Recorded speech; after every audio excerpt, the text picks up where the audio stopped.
नमस्कार। ज्योतिष एक दिव्य प्रकाश चैनल में आप सबका स्वागत है। दोस्तों, भादो मास में शुक्ल पक्ष की 14 को यह अनंत चतुर्दशी का व्रत किया जाता है। इस पुनीत व्रत की कथा के अनुष्ठान से ही सभी पापों का विनाश होता है और मनुष्य सुख और समृद्धि को प्राप्त करता है। इस परम पुनीत व्रत को स्त्री और पुरुष समान रूप से कर सकते हैं। आइए इस अनंत चतुर्दशी व्रत की कथा का प्रारंभ करते हैं और पुण्य के भागी बनते हैं। अनंत व्रत कथा का वर्णन करते हुए भगवान श्री सूत जी से बोले, हे ऋषिवरों, किसी समय पुण्य सलीला भागीरथी के किनारे पांडु पुत्र धर्मराज युधिष्ठिर ने जरासंध को मारने के लिए राजसूय यज्ञ प्रारंभ किया।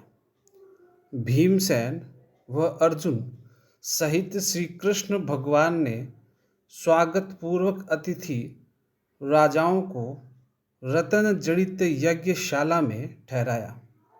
मोतियों की झालरों से वह शाला इंद्र भवन के समान सुशोभित हो रही थी। इसी समय वहां कुरुनंदन दुर्योधन ने पदार्पण किया। सूखे स्थल को जलयुक्त जान दुर्योधन वहां पर अपने वस्त्रों को उठाकर धीरे धीरे चल पड़ा। यह देख द्रौपदी आदि सभी हंस पड़े। तब दूसरी जगह पर जलयुक्त जगह को थल समझकर दुर्योधन बुरी तरह गिर पड़ा। तब तो सभी ऋषिगण, राजा लोग तथा समस्त रानियां हंस पड़ी। सबको हंसते हुए देखकर दुर्योधन अत्यंत कुपित होकर मामा शकुनी सहित वहां से लौट आया, क्योंकि सभी ने यही सलाह दी कि क्रोध को त्याग कर अपने कार्य को देखो और यहाँ से शीघ्र ही घर को चलो। अतः मामा की सलाह से शीघ्र ही दुर्योधन घर वापस चला गया। यज्ञ समाप्त होने पर सभी अतिथि राजी होकर घर चले गए। घर पहुंचकर दुर्योधन ने युधिष्ठिर आदि पांचों पांडवों को जुए के लिए आमंत्रित किया और जुए में वह सारा धन, राज्य, गृह, कोष सब जीत लिया। पाप रहित पांडवों का सब कुछ जीतकर उन्हें वनवास दे दिया। वे लोग द्रौपदी सहित जंगल में जाकर रहने लगे।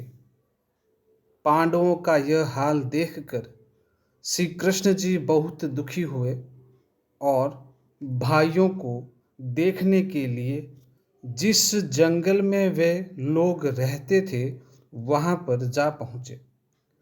श्री सूत जी कहते हैं कि हे ऋषिवरों, जंगल में दुखित पांडवों ने श्री कृष्ण को आते हुए देखा तो हर्ष से गदगद हो गए। सब प्रणाम कर परस्पर आ गले से मिले। युधिष्ठिर बोले, हे केशव, मैं भ्राताओं व द्रौपदी सहित इस घोर जंगल में दुख को प्राप्त हूँ। क्या इस दुख सागर से छुटकारा पा सकता हूँ? क्या कोई ऐसी युक्ति है जिससे मैं अपना राज्य फिर प्राप्त कर सकूं? कोई ऐसे देव की पूजा तथा व्रत हमें बताएं। आप ही कृपा कीजिए जिससे मैं इस संकट से मुक्त होकर फिर से राज्य धन प्राप्त कर लूं। श्री कृष्ण जी बोले, हे धर्मराज, अनंत का व्रत व पूजन ऐसा व्रत है जिससे सभी प्राणियों के समस्त दोष दूर हो जाते हैं। भाद्रपद के शुक्ल पक्ष की चतुर्दशी को यह व्रत किया जाता है, जिसके अनुष्ठान से ही सभी कष्टों से मुक्ति मिल जाती है। तब युधिष्ठिर बोले, हे केशव, आपने अनंत व्रत को कहा है, वह कैसा है? क्या शेष भगवान है अथवा तक्षक है, या परमेश्वर को ही अनंत कहते हैं, या ब्रह्मदेव इस नाम से पुकारे जाते हैं? हे देवेश, मुझे कृपा कर विस्तार से समझाइए कि अनंत भगवान किसे आपने कहा है। श्री कृष्ण जी बोले, हे युधिष्ठिर, अनंत मैं ही हूँ। आदित्य आदि जो महीने हैं तथा काल कारण दिवस, रात्रि, मुहूर्त, पक्षी, प्राणी, वर्षा, युग, काल आदि की व्यवस्था, यह सब समय के विभाग आदि जो कहे गए हैं, यह सब अनंत ही है। अर्थात यह सब मैं हूँ, और मैं ही पृथ्वी का भार हरण करने के लिए अवतीर्ण हुआ हूँ।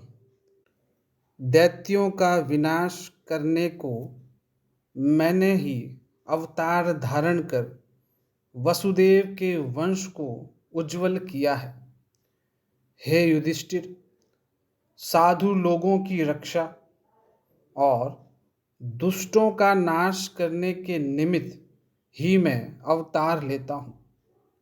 अनादि निधान कृष्ण, विष्णु, हरि, शिव, वैकुंठ, सूर्य, चंद्रमा, ईश्वर, विश्वरूप महान बाहु योगी, सर्वरूप अनंत 14, इंद्र, वसु, 12 सूर्य, 11 रुद्र, सप्त ऋषि, समुद्र, पर्वत, नदी, वृक्ष, नक्षत्र, दिशा, पृथ्वी, पाताल तथा भूलोक, ये समस्त मुझ से ही है। मैं ही इसका निमित्त धारण हूँ। यह निसंदेह सत्य है। युधिष्ठिर बोले, हे जनार्दन, अब कृपा करके मुझसे इस व्रत की विधि का वर्णन कीजिए, और यह भी कहिए कि इसका फल क्या होता है। यह किस देवता का पूजन है? सबसे पहले यह व्रत किसने किया था, और फिर किस प्रकार इसका विस्तार हुआ, यह सब वर्णन करने की कृपा करें। तब भगवान श्री कृष्ण बोले कि हे युधिष्ठिर, सतयुग के मध्य में एक ब्राह्मण रहता था, जिसका नाम सुमंत था। उसका विवाह वशिष्ठ गोत्रीय भृगु कन्या से हुआ था। विवाह के कुछ समय बाद उसके सर्वगुण संपन्न एक कन्या उत्पन्न हुई। उसका नाम उसके पिता ने शीला रखा। वह शीला चंद्रमा के समान दिन प्रतिदिन बड़ी होने लगी। उसी समय उसकी माता ज्वर से ग्रसित हो गई और काल के वशीभूत हो नदी में गिरकर मर गई। तब उस सुमंत ब्राह्मण ने कर्कशा नामक ब्राह्मण कन्या से दूसरा विवाह कर लिया। वह सुशीला, कटुभाषी तथा दुष्ट प्रकृति की, बुरे स्वभाव वाली तथा कलह प्रिय थी। उसकी सौतेली पुत्री शीला अधिक नम्र गुण वाली थी। वह दीवालों, खंभों तथा देहरी आदि की पूजा किया करती थी। वह खंभों तथा दीवालों पर विविध रंगों के शंख, पद्म तथा अनेक चित्र आदि बनाती रहती थी। जब वह विवाह योग्य हुई तो सुमंत को उसके योग्य वर मिलने की चिंता में दुखी रहने लगा। उन दिनों में मुनियों में श्रेष्ठ श्री कौटिल्य उस लड़की से विवाह करने की इच्छा से सुमंत के घर आए और सुमंत से अपनी इच्छा प्रकट की कि मैं तुम्हारी कन्या के साथ विवाह करना चाहता हूँ। सुमंत बहुत प्रसन्न हुआ और विधि के अनुसार शुभ दिन नक्षत्र में अपनी लड़की का विवाह कौटिल्य ऋषि के साथ कर दिया। स्त्रियों ने भी मंगल गान करे, ब्राह्मणों ने स्वस्ति वाचन किया और बंदी जनों ने बिरदावली बखानी। जब विवाह की सभी विधि संपूर्ण हो गई तब सुमंत ब्राह्मण ने अपनी पत्नी से कहा कि जमाई को दहेज आदि देना चाहिए। दहेज की बात सुनकर दुष्ट और अत्यंत कुपित हुई तथा अपनी सब आभूषण एक सिंदूक के अंदर बंद करके रख दिए और पति से बोली, घर में तो कुछ भी नहीं है, आप देख लीजिए, मैं क्या करूं, जमाई यूं ही चले जावें। उसके वचनों को सुनकर ब्राह्मण बहुत उदास हुआ और कौटिल्य जी भी बहुत उदास होकर अपनी पत्नी सहित रथ पर बैठकर चले गए। जो कुछ भोज्य पदार्थ भोजन के उपरांत बचा था वह रास्ते में खाने के लिए जमाई के साथ ब्राह्मण ने रख दिया। यमुना के किनारे पर पहुंचकर कौटिल्य ऋषि नित्य कर्म से निवृत्त होकर चल दिए। इधर वहीं शीला ने देखा कि वही कुछ औरतों की झुंड लाल लाल कपड़े पहने मध्याह्न के समय अनंत भगवान की पूजा कर रही हैं। वह चतुर्दशी का दिन था। उन्हें देखकर शीला भी उनके निकट पहुंचकर बोली, हे बहनों, आप लोग यहाँ किस देवता का व्रत व पूजन कर रही हैं? तब फिर उसके प्रश्न के उत्तर में औरतें बोली, हे बहन, ये व्रत अनंत व्रत कहलाता है और हम लोग यहाँ अनंत भगवान की पूजा कर रही हैं। यह सुनकर फिर शीला ने कहा भी, मैं भी यही व्रत करना चाहती हूँ। इसलिए आप कृपा करके ये तो बताइए कि इस व्रत का क्या विधान है तथा इसमें किसकी पूजा की जाती है और क्या दान किया जाता है। तब तो फिर औरतों ने कहा, हे बहन, एक शेर शुद्ध अन्न का पकवान बनाकर आधा ब्राह्मण को खिलावें और आधा आप खावें तथा यथाशक्ति श्रद्धापूर्वक दक्षिणा देवें। यह व्रत किसी नदी के किनारे करना चाहिए तथा वहीं पर भगवान की कथा सुननी चाहिए। कुशा का शेष नाग बनाकर बांस की टोकरी में रखें, फिर स्नान आदि से निवृत्त होकर उनका पूजन करें। धूप, दीप, पुष्प, नैवेद्य तथा पकवानों से उनका पूजन करें। उसके बाद मजबूत सूत लेकर उसे हल्दी से रंग करके उनके सम्मुख उसमें 14 ग्रंथ लगाकर औरत अपनी बाईं भुजा में बांध लेवे। यदि पुरुष पूजन करे तो दाईं भुजा में बांध ले।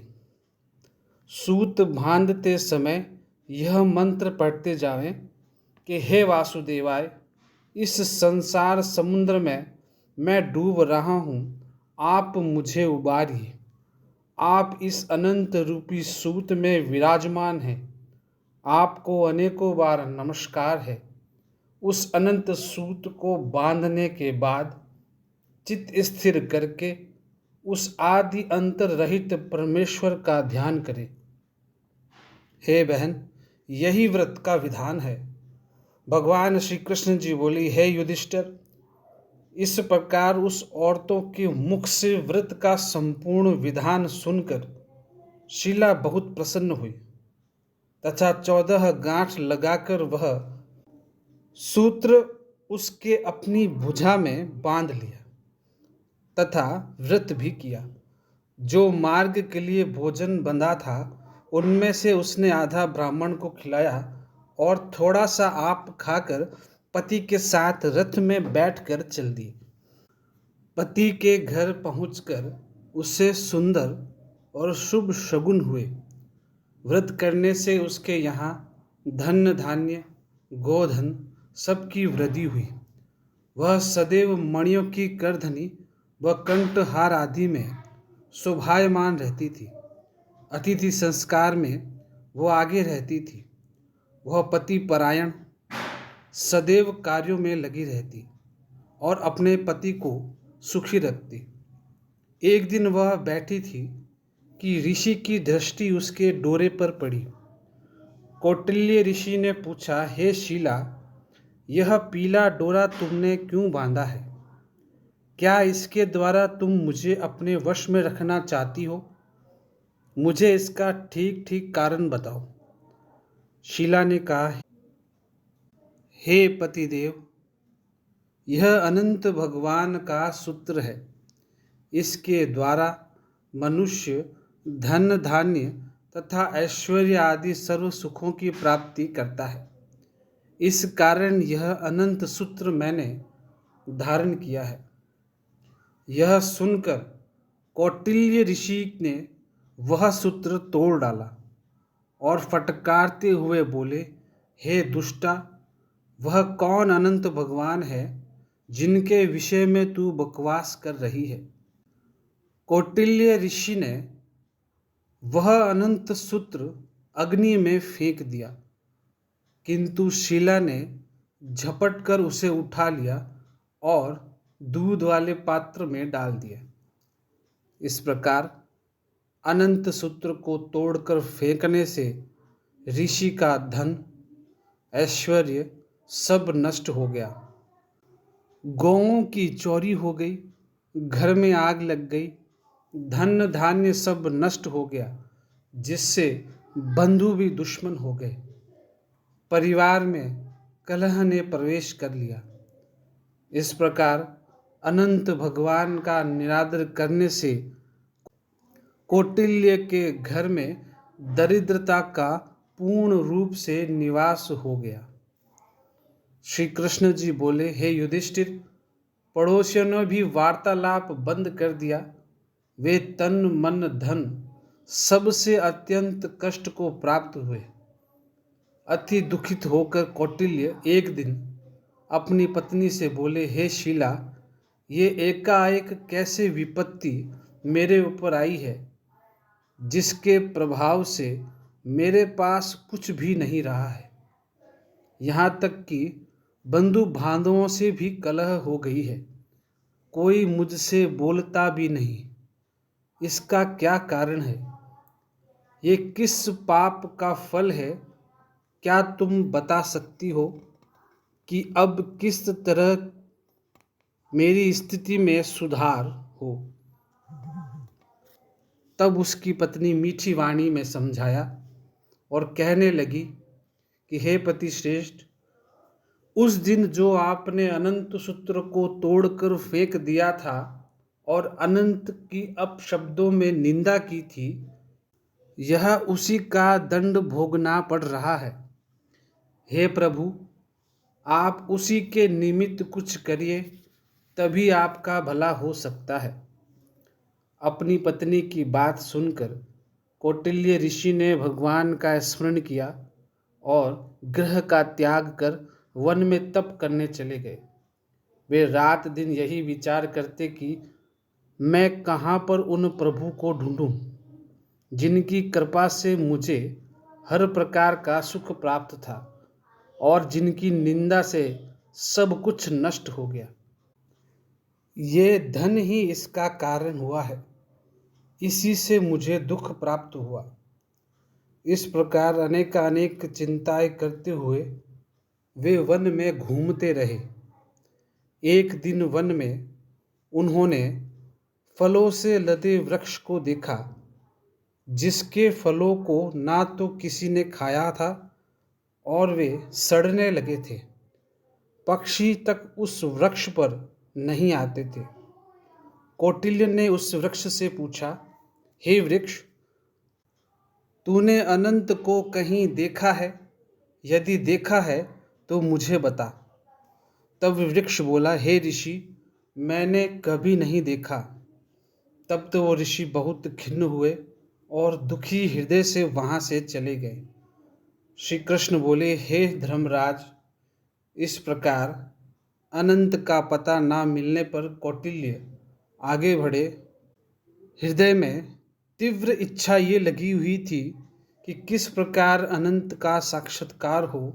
इसी आशा से वन में भ्रमण करते हुए अकस्मात एक गौ का दर्शन हुआ जो बछड़े सहित थी।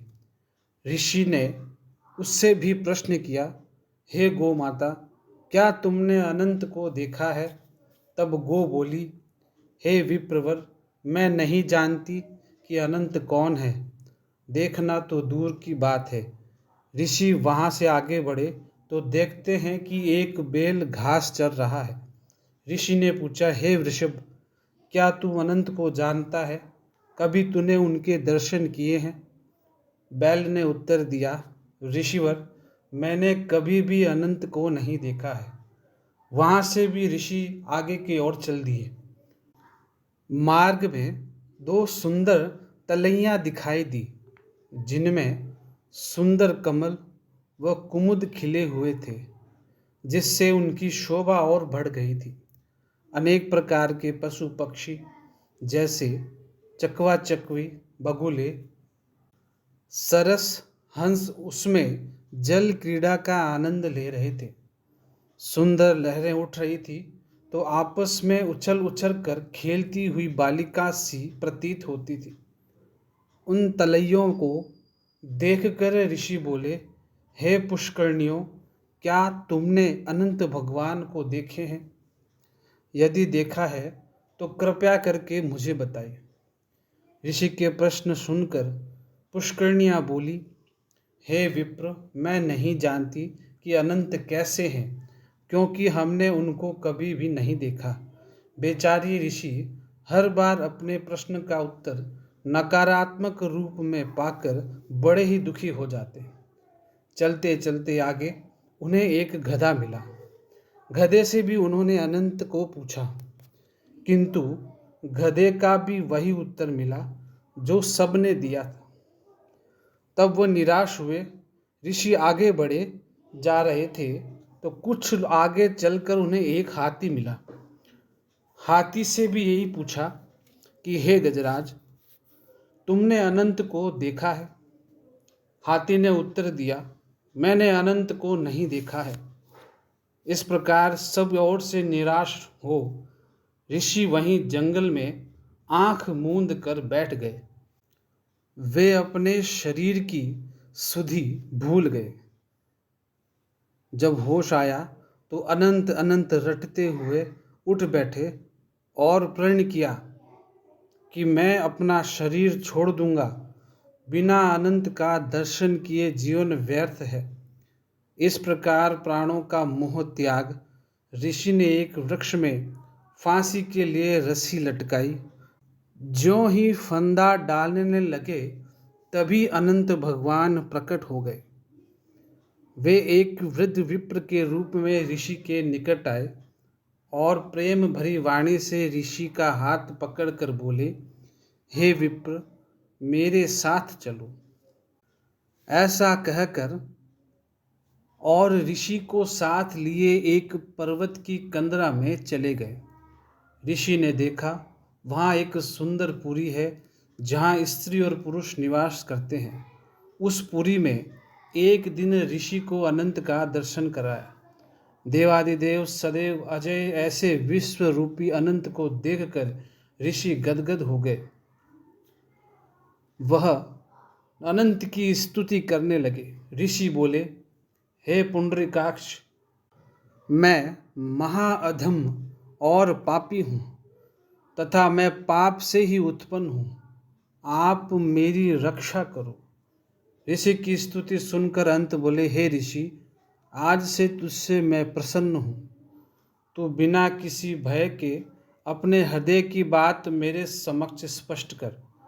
तब भगवान की अभय करने वाली वाणी सुनकर ऋषि बोले, हे भगवान, मैं धन ऐश्वर्य के मद में चूर था। मैंने घमंड में तुम्हारा तिरस्कार किया, अनंत का डोरा तोड़कर फेंक दिया। उसी का फल मुझे भोगना पड़ा। मेरा धन ऐश्वर्य आदि नष्ट हो गया।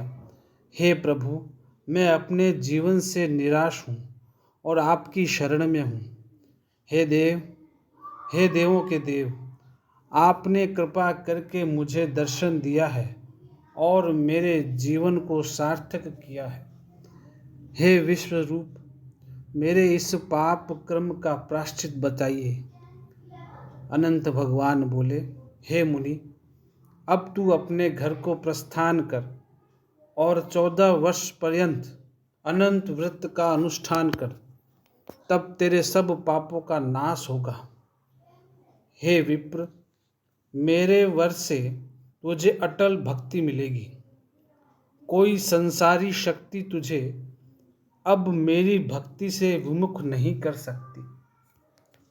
इस शीला के लिए व्रत की कथा का पठन पाठन करने वाला और शीला के सदस्य यह अनंत व्रत करने वाला इसके सभी पापों से छूटकर शीघ्र ही मेरे परमानंद पद को प्राप्त होगा। अब ब्राह्मण, तू जिस रास्ते पर से होकर यहाँ तक आया है उसी से अपने घर को वापस लौट जा। अनंत भगवान के ऐसे वचनों को सुनकर ऋषि बोले, हे प्रभु, जब मैं आपकी खोज में वन वन भटक रहा था, जब मैंने जंगल में आम का वृक्ष, गौ, बैल और कमल पुष्पों से सुशोभित 2 पुष्करणियाँ तथा हाथी आदि देखे थे और उनसे मैंने वार्तालाप भी किया। कृपया कर मुझे यह बताने का अनुग्रह कीजिए कि ये सब कौन थे। भगवान बोले, हे विप्र, प्रथम जो आम का वृक्ष तूने देखा था वह पूर्व जन्म में एक सुविज्ञ ब्राह्मण था जो विद्यार्थियों को विद्या दान नहीं करता था। उसी पाप से वह वृक्ष हुआ। और वह गौ पृथ्वी थी, उसने पूर्व ही बीज चुगाया था। और बैल धर्म है। वे दोनों पुष्पकर्णियाँ ब्राह्मण की 2 बालिका थी। वे ब्राह्मणों व अतिथियों का स्वागत सत्कार कभी नहीं करती थी। इसी पाप के कारण वह पुष्पकर्णियाँ हुई और धर्म और अधर्म के कारण वह एक दूसरे में लहराती रहती। वह गधा जो तुझे मिला था वह क्रोध है, हाथी मद है और जो वृद्ध ब्राह्मण तुझे यहाँ तक लाया है वह मैं ही अनंत भगवान हूँ। यह कहकर अनंत भगवान अंतर ध्यान हो गए। तब ऋषि अपने घर को वापस लौट गए। श्री कृष्ण बोले, हे युधिष्ठिर, तब विप्र ने 14 वर्ष पर्यंत तक अनंत भगवान का व्रत किया और अनंत भगवान ने जिस प्रकार कहा था वह सब सुखों को भोग कर अंत समय में भगवान का ध्यान करते हुए उनके धाम को गए। हे पांडव, इसी प्रकार तुम 14 वर्ष अनंत का व्रत करो और कथा का श्रवण करो। हे धर्मराज, यह समस्त व्रतों में उत्तम व्रत मैंने तुमको बताया है। इस व्रत के प्रभाव से मनुष्य सभी पापों से छूटकर अनंत लोक को प्राप्त करता है। हे धर्मराज, जो शुद्ध सरल हृदय वाले आदमी इस संसार में सुख से रहना चाहते हैं वे विश्व रूप अनंत भगवान का पूजन व व्रत करके अपने हाथ में 14 गांठ लगाकर अनंत देव का डोरा बांधते हैं। बोलिए श्री अनंत भगवान की जय।